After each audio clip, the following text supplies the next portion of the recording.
Muy buenas tardes. Les doy las mil gracias por haber llegado pues como a este espacio. Lo que pretendemos hoy es hacer, digamos, un pequeño conversatorio para que los próximos estudiantes de la Universidad de Antioquia, desde el programa de Arroba, puedan tener evidencias, ¿sí?, como este conversatorio de lo que es la formación ética en la Universidad de Antioquia. En este momento los encontramos, y vuelvo y reitero las gracias a Mónica Vargas, ¿sí?, María Elena Santana, Daniel Correa, Camilo Gómez, Luis Fernando Zamudio, Julio César y Carlos Andrés Vélez. ¿Por qué están ustedes aquí? Yo pienso que entre tantos estudiantes que tuve en el semestre, ¿sí?, uno va escogiendo como personas importantes en los cursos. Luis Fernando y Camilo, sí, fueron dos personas que de alguna manera siempre fueron la contraparte de la ética, y por eso me parece fundamental que ustedes estén hoy aquí. Los otros me pareció excelente como la participación de ustedes, ¿sí? Siento y pienso que tienen muy presente lo que es la formación ética en la facultad. En este momento están reunidos estudiantes de diferentes departamentos, ¿sí? Estamos, ¿de cuáles es que estamos? ¿De cuáles departamentos? Ingeniería industrial. Industrial, Mecánica. Mecánica, electrónica y sistemas. Los cursos de ética profesional, como bien saben, digamos, en el interior de ellos, el beneficio es que hay integralidad, o sea, que hay integralidad y que hay diferentes disciplinas. Los cursos de ética se hacen ricos por eso, porque tenemos, digamos, la argumentación y la fundamentación desde las disciplinas específicas y desde el curso de ética como tal. La invitación es a que respondamos estas preguntitas, ¿sí? ¿Cuál es la idea? Hacer un conversatorio fluido, tranquilo, porque ustedes van a ser vistos por muchos estudiantes que van a empezar, digamos, la carrera de una de las tantas disciplinas que hay en la Facultad de Ingeniería, pero desde ámbitos muy lejos, desde espacios muy lejos, desde Murindú, del Chocó, estudiantes que no pueden estar aquí, ¿sí?, pero que tienen la opción de manera virtual de hacerse profesionales, ¿de acuerdo? Bueno, la primera pregunta es la siguiente: ¿qué influencias tiene la educación familiar en la personalidad del ingeniero? ¿Qué creen ustedes? O sea, ¿cuáles son, digamos, las influencias que tiene la familia en lo que significa la personalidad o en la construcción de esa personalidad del que va a ser ingeniero? Sí, Daniel. Pero digo que es fundamental, porque como muchos sabemos, el ser humano se estructura desde niño. Todo lo aprende y empieza a dar referentes a quién imitar, a quién seguir, de quién aprender. Entonces en el núcleo familiar es donde empiezan a estructurar todos esos valores, todos esos principios, todas esas buenas costumbres que cuando ya sea adolescente o joven puede proyectarlos de una u otra manera a la hora de relacionarse con el otro. Entonces es fundamental pues ese proceso que se vive allí en la familia. ¿Alguien más? Sí. Los valores y las creencias con las que crecemos y que nos enseñan nuestras familiares son como esas bases que nos ayudan a ser mejores ingenieros más adelante. Entonces la influencia es, como decía el compañero, fundamental, es muy importante, porque a partir de esas bases seremos más adelante buenos o malos ingenieros, desde la perspectiva de la como sociedad, de cómo ayudamos con el medio ambiente y con muchos otros aspectos que no necesariamente son tan técnicos como la ingeniería, sino que se fundamentan realmente en los valores que nos enseñan y que nos inculca nuestra familia. María Elena. Yo pienso que el entorno familiar es bastante importante desde que se cultive la parte de la creatividad, porque si bien recordamos todos, ingeniero es un ser creativo. Entonces cuando la familia valora esa creatividad del niño, hace que él pueda, digamos, de cierta manera direccionarse hacia esa carrera, ya dependiendo pues en cuál disciplina nos sintamos mejor, sintamos que somos más aptos para una u otra, pero el ingeniero como tal se solidifica en una familia cuando es apoyado en su parte creativa. Muy bien, ¿alguien más? ¿Alguien más quiere como ampliar el tema? Bueno, esa misma pregunta tiene, digamos, unos componentes a analizar, ¿sí? Dice, reitero nuevamente la pregunta para que ya caigamos como en el análisis que hay. Dice, ¿qué influencias tiene la educación familiar en la personalidad del ingeniero con los siguientes componentes a analizar. Origen y ejemplo en la familia a partir de los valores. ¿Sí? La libertad personal y digamos de la responsabilidad. El uso de la libertad. Recordemos a Sabater, ¿cierto? Sabater dice, usted es responsable de lo que hace y de lo que deja de hacer. Pero usted es el único que tiene la posibilidad de ser libre y con esa libertad usted hace, digamos, acopio de la responsabilidad.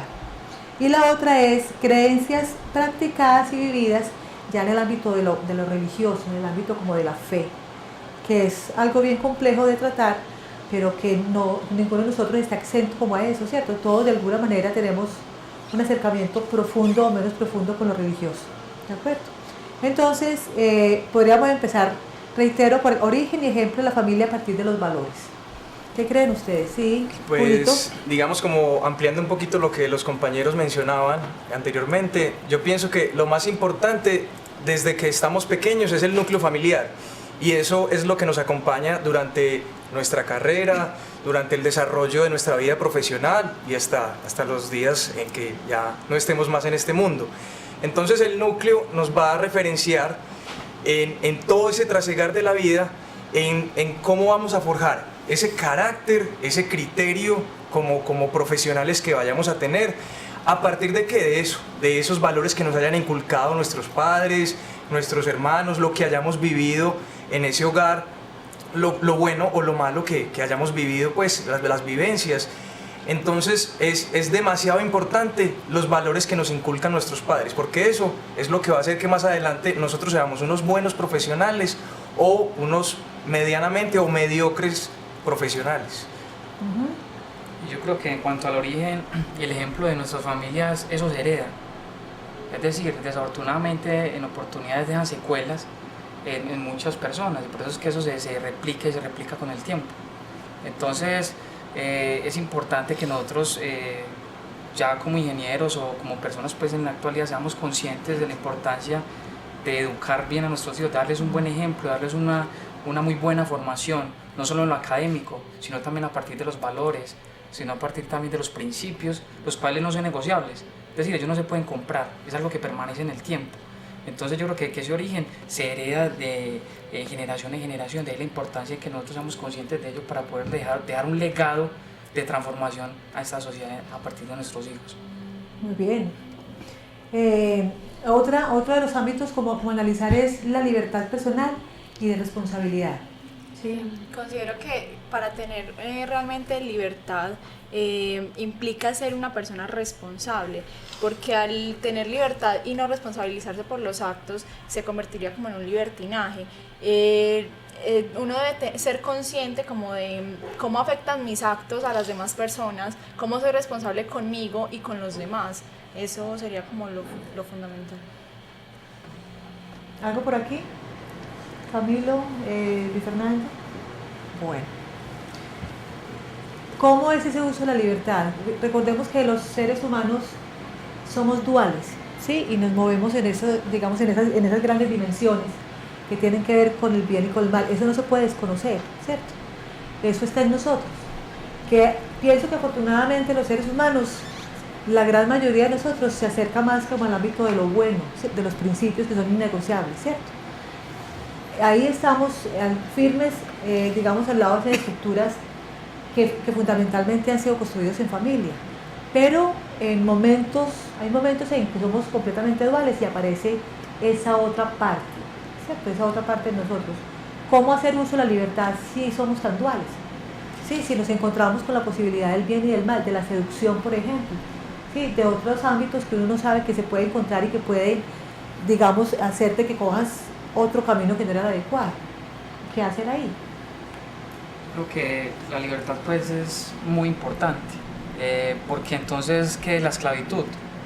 O sea, si supuestamente somos libres, ¿yo cómo puedo decidir si no me van a dejar, si me van a someter a determinada ley o como si fuera un castigo, por decirlo de alguna manera? Pero sin embargo es importante porque cuando a la hora de yo decidir esa libertad no vaya a afectar a otros. porque en oportunidades nosotros solo pensamos en nuestro bienestar, en nuestras conveniencias, en nuestras particularidades, sin ver que eso puede afectar a una infinidad de personas, a un colectivo. Entonces el uso de la libertad es fundamental, cada uno puede decidir, cada uno tiene la autonomía, la posibilidad de, bajo su criterio, de tomar decisiones, pero entonces hasta qué punto yo voy a respetar el espacio del otro. Muy bien, Elena. Parte de ser ingenieros es que nosotros modificamos el mundo. Entonces, eso hace que la responsabilidad sobre la libertad que nosotros tenemos al hacer las cosas que creamos, eso es algo que tenemos que tener muy claro nosotros como ingenieros, porque tenemos la responsabilidad de lo que va a pasar con las demás personas, de lo que nosotros vamos a hacer por ellas, de lo que nosotros les estamos entregando a través de la tecnología, de todo lo que nosotros estamos creando. Entonces, esa parte de la libertad y la responsabilidad es algo que en el ser ingeniero debe estar muy, muy claro. Eso no es algo que podamos tomar a la ligera. Y en cuanto a lo que es el bien y el mal, nosotros debemos también tener muy claro esos límites entre el uno y el otro. Porque así como creamos cosas para el bienestar, existen personas que no lo vayan a utilizar de esa manera, que estén viendo esa parte negativa que tiene esa creación, y no estamos muy lejos. La bomba atómica fue creada para beneficio, pero se utilizó en un mal sentido, y así muchísimas cosas de las que nosotros hemos creado.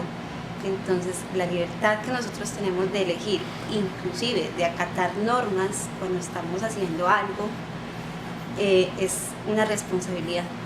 La libertad sola no existe. La libertad está muy atada a la responsabilidad que nosotros tenemos como ingenieros. Los abogados dicen algo bien importante, y es que las normas te hacen libre, ¿cierto? Paradójicamente uno podría decir, no, es que quien te cohíbe es la norma, ¿cierto? Pero si uno análisis como profundo, precisamente la norma es la norma la que te permite moverte, ¿cierto? Por supuesto, hablábamos ahora del cuento del casco, ¿cierto?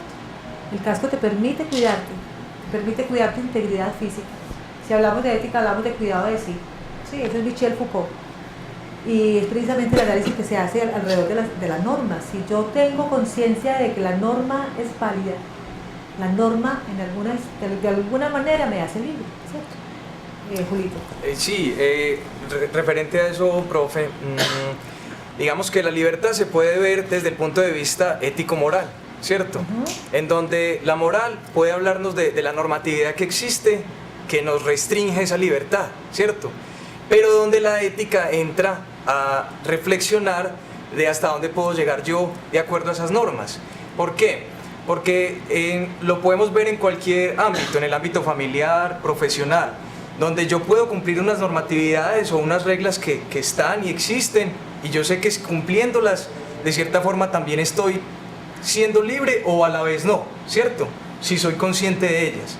Pero ya aplicándole la ética, reflexionando esa parte donde yo ya decido hasta dónde puedo hacer que esa norma valga, o hasta dónde, no saltándomelas, pero sí de pronto tratando de hacer de que la norma pueda ajustarse a la realidad de los hechos. Porque muchas veces podemos encontrar que la norma no es justa, ¿sí? Exacto, a eso voy. Una persona que es condenada quizás por un delito que no cometió, ¿cierto? Está siendo impedida de su libertad. Hasta donde un juez que solamente aplica normas está haciendo uso de una reflexión de que esa persona sí sea realmente pues libre, o sea, perdón, que sea culpable o no lo sea. Exacto. Entonces yo digo que ahí es donde entra la reflexión del ser humano a determinar ese lado de la libertad. Camilo. Respecto a lo que decías de la dualidad del bien y el mal. Sí, que a usted le encanta además. No, lo que pasa es que el ser, pues nosotros de por sí somos egoístas, y nosotros vamos a ser buenos y malos de acuerdo a lo que nos conviene. Siempre vamos nosotros a pensar en nosotros. Si yo hice mal, yo voy a tratar, pues yo no voy a decir, no, eso yo que hice estaba mal, o no, yo voy a tratar de camuflar eso y de tapar las cosas. Por eso nosotros, como en el papel de ingenieros, hay veces hay muchos proyectos, y proyectos que involucran una sociedad, pero yo siempre voy a buscar es que a mí no me perjudique, y se ha visto mucho en proyectos de túneles, pues, de puentes, cuando el alcalde es el que, pues, que a veces tienen ahí como su palabra, no, mi finca queda más allá de tal parte, pongámosle ya que me salga apenas para la finca. Él está haciendo un bien a la sociedad porque igual es un túnel que es para todos, pero el primero va a pensar en sí. Eso es una realidad y pues, obvio cuando uno sea ingeniero, uno va a pensar primero es en uno. ¿Alguna cosa, Luis Fernando, para afirmar o debatir? De pronto como adelantarme un poquitico y contextualizar todo. La siguiente pregunta se refiere a la religión y qué importancia tiene eso en la educación. A mí me parece que no es importante, para mí me parece. Yo fui criado como cristiano y a la edad de los 12 o algo así me declaré totalmente ateo. Y hasta el momento no he requerido pues de una presencia divina para ser una buena persona, para actuar bien. Eso lo quiero decir porque quiero resaltar más el hecho de la importancia del núcleo familiar y la importancia de los valores que los papás te enseñan, no solo para un ingeniero, no hay que decir que una persona tiene que estar bien educada para que sea ingeniero, tiene que estar bien educado para que sea panadero o ciclista o deportista o lo que sea, sin importar el papel que tú cumplas en la sociedad. Tus padres tienen la responsabilidad por traerte al mundo, de brindarte todos los valores del mundo y enseñarte bien cómo es actuar en la sociedad, sin importar si Dios existe o no existe. Eso no es casi irrelevante, por decirlo de alguna forma. Para mí me parece que hay necesidad de adaptarse con ese tipo de cosas, sino más bien hacer las cosas bien porque sé que las debo hacer bien, porque me siento gratificado al hacerlas bien, no porque me van a coger o no me van a coger. Respecto a lo del bien y el mal, a mí me parece que las cosas buenas o malas existen. El bien o el mal lo definen solo los humanos, y si un humano califica una acción mala, será mala, o si la califica buena, será buena, dependiendo, porque no tiene que ver, pues hay cosas que son pues duales, como vos lo decías, hay cosas que pueden ser calificadas malas o pueden ser calificadas buenas. Pongo el caso de uno encuentra una canción en internet y la descarga, y nadie te está viendo y nadie te dice nada. Es un acto absolutamente malo, te estás robando algo. Pero vos no te dormís pensando en, ay, me robé una canción. No, te dormís relajado, como no hay ningún problema. O si vos vas manejando tomado en un carro y te encuentras un tráfico y el man te para y vos le pasas un billete de 50 y el man te dice, bueno, váyase. Y estás colocando en riesgo tu vida, la vida de los pasajeros, las vidas de todo el mundo. Pero cuando llegas a la casa te sentís tranquilo, te dormís, al otro día te levantás, de pronto te tenés guayado, pero no más. De ahí no pasó, es decir, no fue un acto malo. Nadie te calificó, nadie te dijo nada. Entonces yo creo que no es importante pensar en las normas, no es importante pensar en qué te van a coger, no es importante pensar en que estás haciendo algo malo, es simplemente pensar en que lo que hagas te gratifica porque lo haces bien. ¿Sí me entiendes? No tomo hoy porque estoy manejando, porque soy responsable, porque mis papás me enseñaron que tengo que cuidar mi vida y la vida de los demás. No me robo esto porque sé, no porque me van a pillar o porque no me van a pillar, sino porque eso es de otra persona, es responsabilidad de todo el mundo no tomarlo. Es responsabilidad de que todo siga común y corriente, todo siga, es decir, si todos nos comportamos bien, todo va a ser mucho mejor, pero no porque existan normas, ni porque te cojan, ni porque Dios te castigue, ni porque nada de eso, sino porque es gratificante hacer las cosas bien. Ese sería como el concurso, y para todo eso la familia es absolutamente importante, es lo más relevante de todo el asunto, no tanto lo que te enseñan en la universidad, no tanto si en un curso de ética en la universidad te enseñan qué es bueno, qué es malo, eso ya no, uno a los 18 años, 20 años, 23 años, lo que va a cambiar es muy poco. Lo importante fue en tu crianza, cuando fuiste pequeño, qué te hicieron, qué no te hicieron, qué te enseñaron, qué no te enseñaron. Eso para mí es lo verdaderamente importante en una persona, no en un ingeniero. En un ingeniero, en una persona de comunicaciones, en un presidente, en un ministro, en un panadero. Todos deben tener eso muy en cuenta para mí modo de ver la vida. Muy bien, Julio. Yo discrepo un poco del compañero. Digamos, él hace una aseveración de que de la existencia o no existencia del bien y el mal. Yo diría que eso es una polémica como que podría llamarse muy relativa, como la verdad o como la existencia de los agujeros negros. Eso es algo de que es un tema en el cual uno podría no cansarse de hablarlo. Yo diría que todo, tanto la familia, el núcleo, como la estadía en la primaria, en la básica, secundaria, en la universidad, el estar en un trabajo, de todo aprendes, de todo es importante, todo lo que te está rodeando. Lo que pasa es que los primeros años de tu infancia son cognitivos, estás aprendiendo de todo eso que te está rodeando, pero de ahí para allá viene tu crecimiento personal. Para mí la religión sí es importante, porque así como la religión te da unas pautas, unos principios, unos valores también la familia te los da, ¿cierto? Entonces ahí ya, por así decirlo, hay una moral que se está creando o que se está, por así decirlo, formando en ese ser, cualquiera de las religiones que sean, pero ahí ya cuando hablamos de esa moral, ya estamos hablando de unos códigos que están haciendo que esa persona tenga una concepción del bien, del mal, o llamémoslo de lo positivo, de lo negativo, pero en resumidas cuentas viene a ser algo que me está haciendo sentir bien con mis acciones o me está haciendo sentir mal con mis acciones. Entonces algo sí está pasando de que yo me sienta bien al finalizar el día de mis acciones o que me sienta mal, pero esa existencia sí la hay. No es simplemente una connotación o algo de lo que el ser humano pueda tildar de que es bueno o es malo. Más allá de eso, yo digo que es con nuestra conciencia, digo que es hacia allá.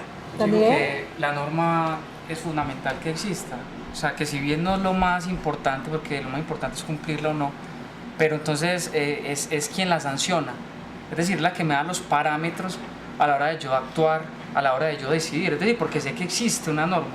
Sí, sí me da la libertad, por supuesto que sí, porque yo soy el que decido en últimas cuentas si hago la acción o no la hago.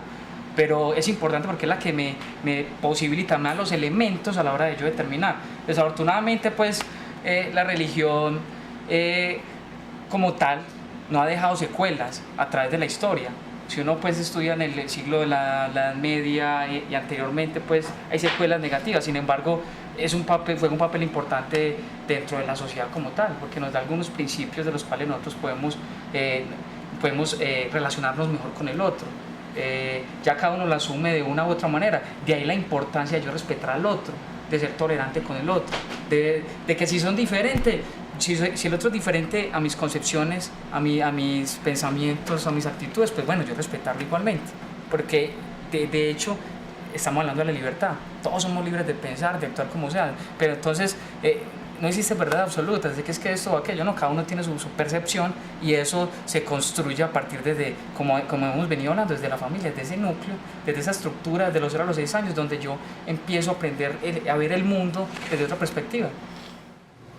Muy bien, bueno, vamos a darle como análisis a la siguiente pregunta. ¿Cuál es la importancia de la formación cultural y ética en el estudiante de ingeniería? Los he escuchado y lo han mencionado, ¿cierto? Lo mencionó ahora Luis Fernando, dice, en la universidad, la universidad en el curso de ética no cambia mis estructuras morales, ético-morales, ¿cierto? Y estoy de acuerdo, ¿sí? Uno a la edad en que estamos, pues ustedes por supuesto mucho más jóvenes que yo, pero en la edad en que estamos, el curso de ética sirve para hacer una reflexión importante sobre lo que significa ser humano, ¿cierto? Y en ese trasegar, ser humano significa ser profesional, ¿sí? O sea, yo lo he dicho muchas veces, son 32 horas, son día y medio que estamos juntos, no más. Si hacemos una sumita, son día y medio. En ese día y medio lo que nos interesa y lo que particularmente es que podamos sentarnos a hacer un análisis profundo de lo que significa ser un sujeto bueno, ¿cierto? Lo que significa eso en términos generales, lo que significa ser un sujeto bueno con el otro, conmigo mismo, con la naturaleza y por supuesto con la profesión, ¿sí? Entonces por eso la pregunta, reitero, es ¿cuál es la importancia de la formación cultural y ética del estudiante de ingeniería? Profesora, para mí la importancia radica en que esa es la diferencia entre los robots y los humanos. Cuando a un ingeniero lo forman en tecnicismos, en lo tecnológico y en lo teórico, y no en lo humano ni en lo racional, esa persona casi que está dada a ser un robot, para mí, en mi concepción. ¿Por qué? Porque simplemente va a hacer aplicaciones de conceptos ya existentes, ¿cierto? Pero no hay un raciocinio en sí. Cuando esa persona ya tiene posibilidades de razonar, de discrepar, de poder polemizar o argumentar frente a ciertos hechos, esa persona para mí es más humanamente posible. ¿En qué sentido? En solucionar los problemas que se puedan presentar en su vida profesional, ¿cierto? Pero bajo esas concepciones culturales y ético-morales. ¿En eso qué estaría incluido? Estaría incluido desde el núcleo familiar, desde lo religioso, desde lo aprendido en sus generaciones, su país, ¿cierto? Porque para mí no es lo mismo un ingeniero colombiano que un ingeniero norteamericano. Para mí no sería lo mismo, no se desarrolló en una misma cultura, tiene concepciones distintas de la vida. Entonces, sí es muy importante, en eso radica, en qué sería la diferencia para mí entre un robot o una máquina y una persona que piensa y que puede ayudar a otros. Me hace acordar de un amigo filósofo que decía que un médico sin ética es un carnicero. ¿Sí? Es algo como así. Adelante. Yo opino que lo importante de que un ingeniero conozca, pues que sea como culto y ético es... Integral. La idea es esa, la idea es que sea una persona integral, que sea capaz de, como quien dice, sobrevivir en todos los ámbitos del mundo.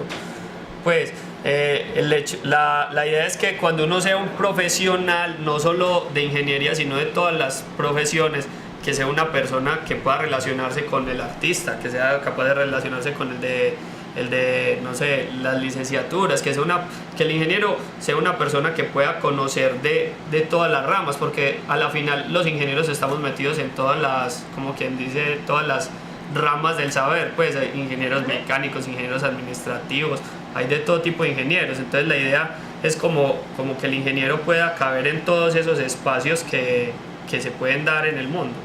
Entonces de ahí viene la importancia de añadir como esa parte cultural y esa parte ética a la capacitación. Y cuando hablamos de la formación ética del ingeniero, ¿esa formación ética nos permite tomar decisiones ético-morales o no?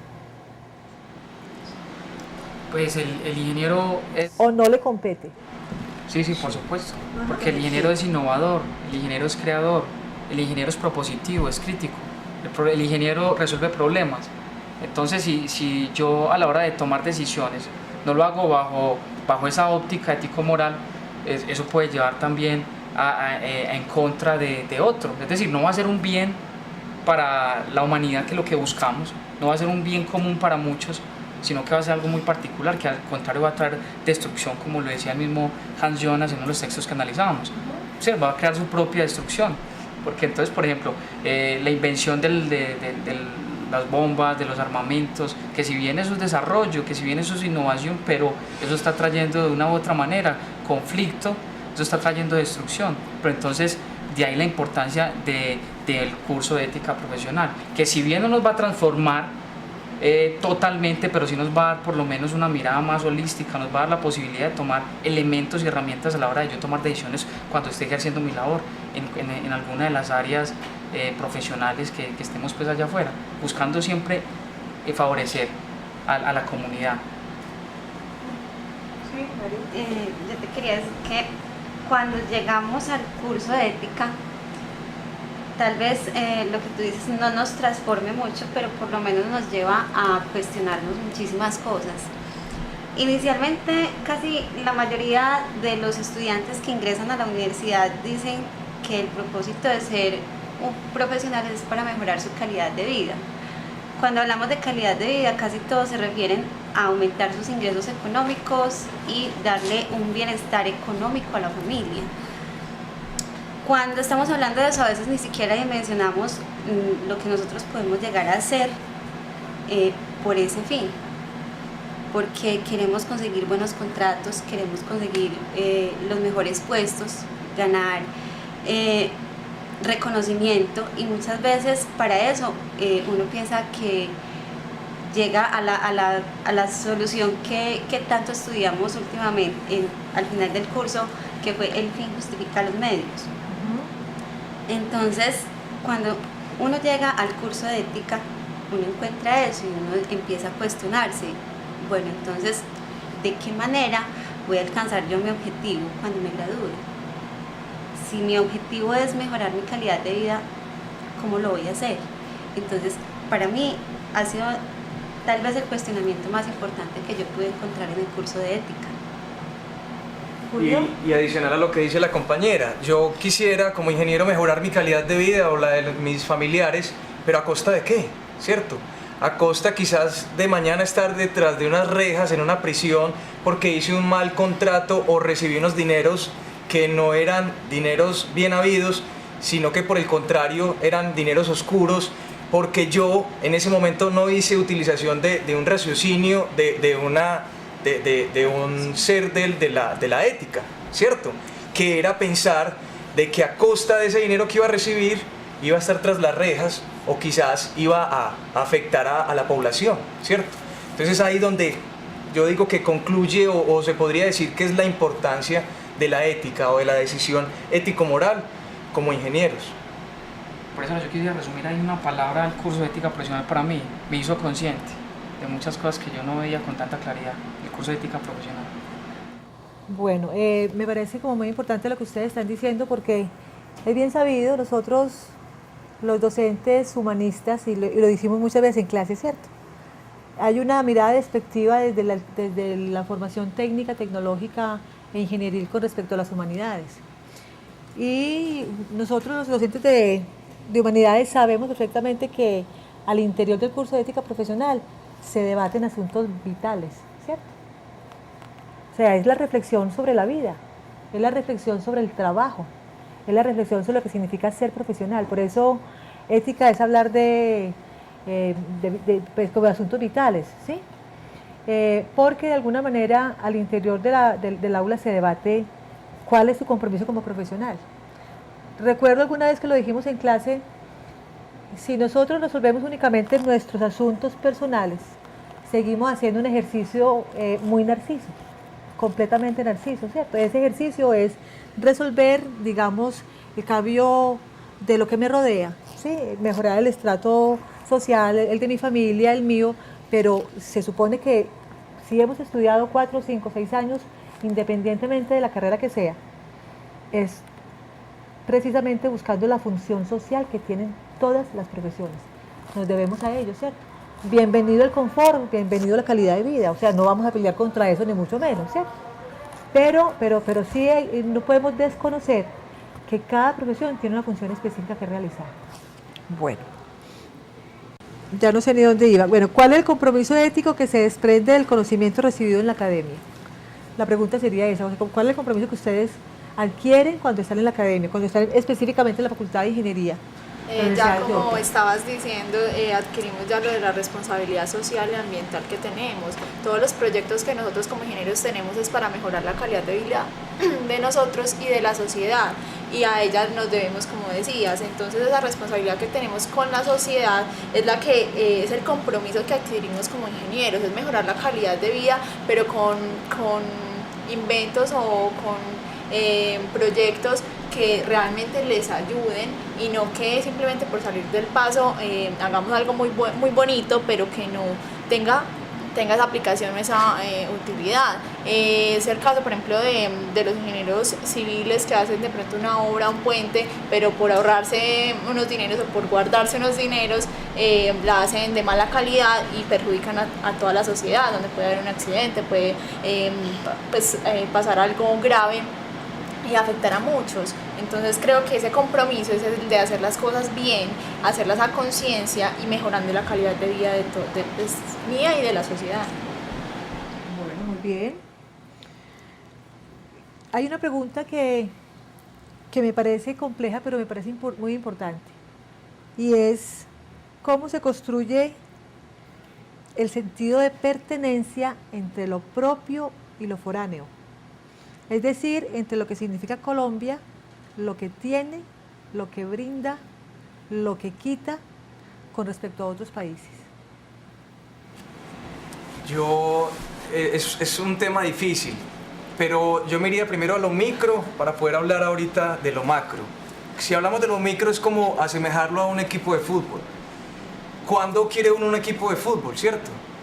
Quizás desde pequeños nos llevaron al estadio, ¿cierto? Y le empezamos a coger cariño al equipo y vimos que era un equipo ganador, y de ahí para allá creció como una pasión y un fervor por ese equipo, ¿cierto? Y vemos que muchas personas hablan de él y también vemos cómo se comporta ese equipo en la cancha y bueno, y todo un mundo alrededor del equipo. Ahí yo diría que crece, como por así decirlo, ese compromiso de esa persona hacia con su equipo. Cuando lo miramos en un país, digamos que lo discutíamos antes, se podría ver desde qué conocemos nosotros de nuestro país. ahí se podría hablar de las leyes, ¿cierto? ¿Qué tanto hago yo esas leyes propias para mí? O sea, las tomo a mi manera, ¿cierto? O de qué forma tengo sentido de pertenencia con mi país. Sabemos en la situación en la que estamos, entonces es conocer las ventajas y desventajas del país, saber de dónde viene el país y para dónde va, o también tener en cuenta que es lo que muchas veces nos tocó, ¿cierto? O sea, verlo así también sería muy frío, ¿cierto? ¿Qué es lo que nos tocó? Pero yo diría que parte de eso, de donde nacimos, querer lo que somos, es como el regionalismo que existe para los antioqueños, que no tienen los costeños o los de Bogotá, que es querer lo suyo, hacer de que eso que tanto habla la gente se vuelva suyo. Y yo diría que desde el punto de vista ético es razonar sobre todos esos contextos y volverlos muy propios. Pero de pronto lo cotidiano en oportunidades no nos posibilita ver lo importante que tiene Colombia para nosotros, que si bien nuestras normas son muy flexibles, porque posibilitan cantidad de accionarios en cuanto a la empresa, en cuanto al comportamiento, en cuanto a la sanción de determinado hecho, en otros países es más riguroso y solamente lo entendemos cuando estamos lejos de él, es solamente cuando concebimos que el país de nosotros es rico no solamente en recursos naturales, no solo en calidad humana, no solo en capacidad intelectual, en cantidad de cosas, solamente lo valoramos cuando estamos lejos, cuando nos aplican la norma o la ley de forma más rigurosa, cuando vemos pues que en otros lugares pues tienen un sentido de patriotismo mucho más alto que el de nosotros, que aman más su tierra, que aman más las personas, aún en condiciones pues de escasez, que si bien son ricos monetariamente, pero en oportunidades hasta son escasos en cuanto a relacionarse con el otro, escasos en una cantidad de cosas que nosotros abundamos, pero desafortunadamente lo cotidiano hace que nosotros no valoremos eso que tenemos acá en Colombia. Algo fundamental ahí, como decía el compañero, para ese sentido de pertenencia, ser regionalista, o sea, como cogerle ese amor puro a las cosas. Como decía en un momento Adolfo Hitler, decía algo así, que él solo se puede luchar por lo que se respeta, respetar solo lo que se ama y amar solo lo que se conoce. Yo creo que ahí se resume todo, ese sentido de pertenencia.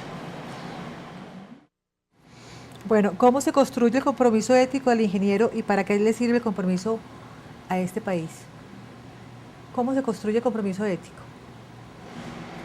Cuando uno es consciente, por ejemplo, en muchas de las preguntas, que cuál es el compromiso del ingeniero, y uno de nuestros compromisos ahora en el siglo XXI es respetar nuestro planeta, es buscar cómo preservar, cómo garantizar la estadía de nosotros en este planeta, porque pues que si bien se han buscado sancionar a través de normas, de pronto la contaminación, el conflicto pues bélico, atómico, una cantidad de sanciones que se han tratado de hacer a nivel internacional. Sin embargo, vemos que seguimos avanzando pues hacia la destrucción, por decirlo de alguna manera, nosotros mismos. Entonces yo creo que el compromiso de nosotros como ingenieros es buscar alternativas de cómo evitar esa destrucción de nuestra casa, de nuestro planeta, porque le hemos dado pues menos importancia a lo natural, a la fauna, a la flora, y cada vez la consumimos más y más y más, cada vez nos acercamos más a la destrucción pues de esta casa nuestra. ¿Y es posible encontrarle remedio a esa destrucción? Por supuesto, precisamente pues nosotros siendo personas críticas, propositivas o supuestamente con una capacidad diferente a la de los animales de pensar, de razonar, pero hemos sido muy egoístas y tal vez pues cada vez nos alejamos más de lo que debería ser. Sin embargo, yo creo que podemos buscar soluciones, pero eso empieza en casa, es decir, eso empieza en la familia definitivamente, como lo hemos venido hablando, de lo micro a lo macro, como decía el compañero, pero pues, por supuesto que se puede evitar. A mí lo digo, no. Digo que ya lo que no hicimos toda una vida, ya no lo vamos a hacer pues, en 10 años, 20. O sea, la destrucción del planeta es evidente y se ha tratado por pues, normas y lo que sea, pero las fábricas y todo siempre van a pensar en ellos, en su sostenimiento. O sea, a ellos les importa pagar multas costosas a dejar de seguir contaminando el río. O sea, les sale más barato pagar la norma que hacer pues, lo que tienen que hacer con los desechos. O sea, somos egoístas, lo que yo digo, somos egoístas. Y por esa misma capacidad que nosotros tenemos de razonar, esa misma capacidad de razonar nos está llevando a la misma destrucción. Yo diera todo para que nosotros no tuviéramos la capacidad de razonar, que fuéramos unos simples robots. Ojalá fuéramos robots y no razonáramos, porque si no razonáramos nosotros no estaríamos en capacidad de que este tiene más que yo, entonces yo quiero pasar por encima de él. Nosotros vamos para la destrucción y eso ya no hay nada que hacer. Respecto a eso, a ver, la pregunta es de cómo se construye el compromiso ético del ingeniero, y podríamos empezar por decir que se puede construir desde la familia, desde lo académico y desde la religión, que son como 3 puntos importantes en la vida. Y desde la familia pues decimos que venimos creciendo con eso, con los valores que nos inculcan pues la familia. Creo que esos valores los inculcamos nosotros mismos y nosotros estamos en la capacidad de enseñar a nuestros hijos, a nuestros nietos, a ser cada vez como más conscientes del cuidado del medio ambiente, del cuidado en la sociedad, de cómo aportamos a la sociedad y al mundo para que crezca. Yo creo que estaríamos en capacidad de cambiar muchas cosas.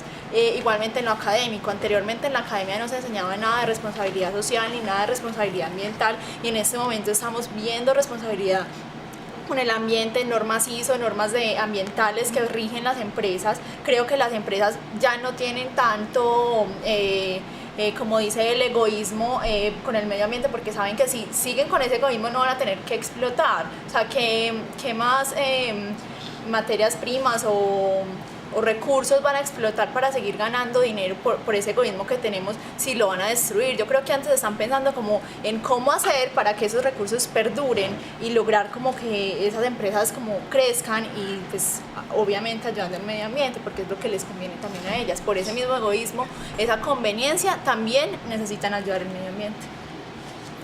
Yo pienso, pues, o sea, respeto el comentario de Camilo, pero no lo comparto. ¿En qué sentido? En que la destrucción no es ya evidente. O sea, yo digo que por eso estamos construyendo, por eso estamos acá, y desde acá es que se empieza a construir. ¿En qué sentido?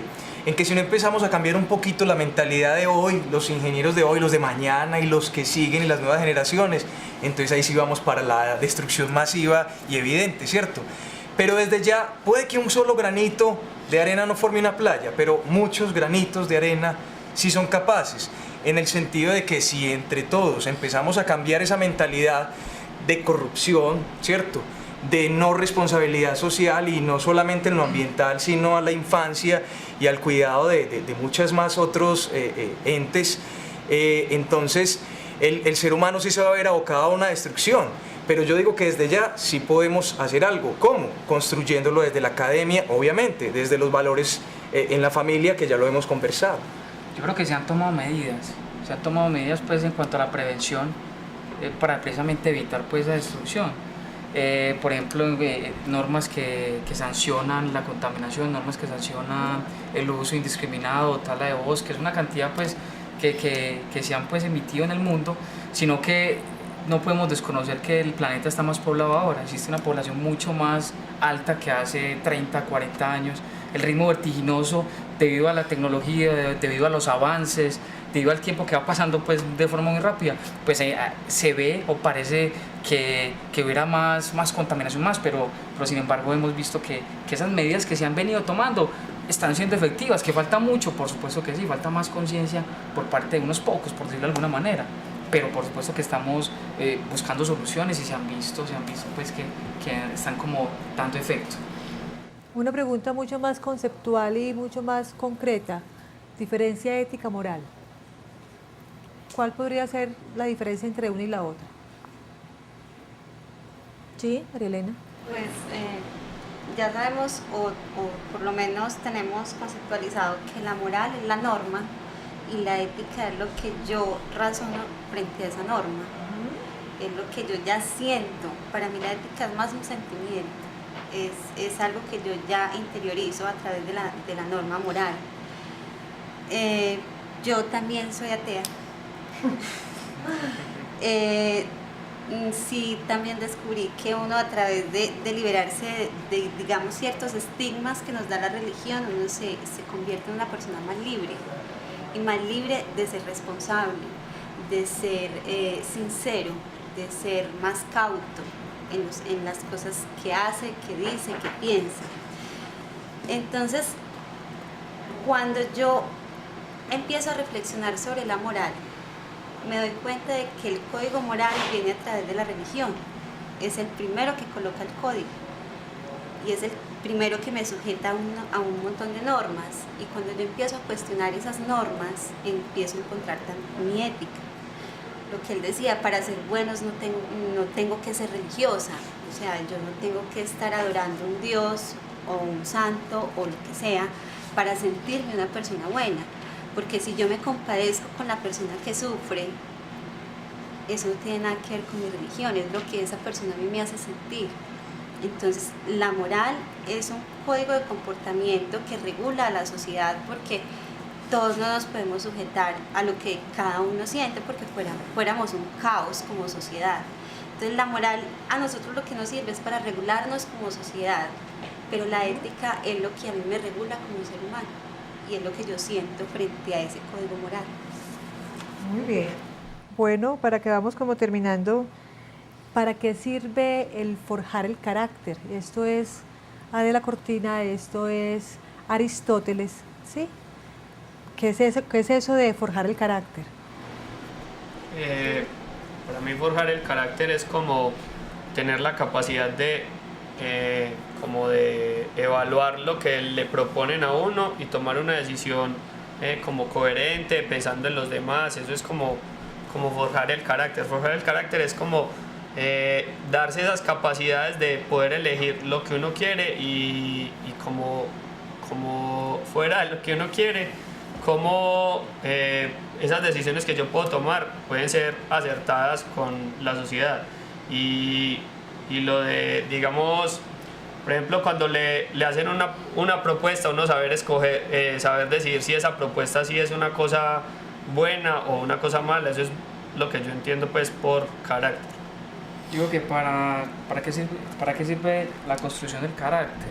Y el carácter pues lo forman las vivencias, la experiencia, que a través de los años yo voy vivenciando de una u otra circunstancia. Eso va dándome elementos, va dándome herramientas a la hora de yo tomar decisiones, pero no cualquier decisión, sino buenas decisiones. Entonces, para mí el carácter, como dicen muchos pensadores, es la capacidad que yo tengo de tomar buenas decisiones. Pero eso lo suma, ¿qué? Los años, eso lo suman las experiencias, el vivir, el yo chocarme, el yo enfrentarme, el yo experimentar, el yo reflexionar a partir de. La ética me ayuda a forjar el carácter, por lo que ellos decían, porque reflexiono sobre mis actos o sobre mis accionares.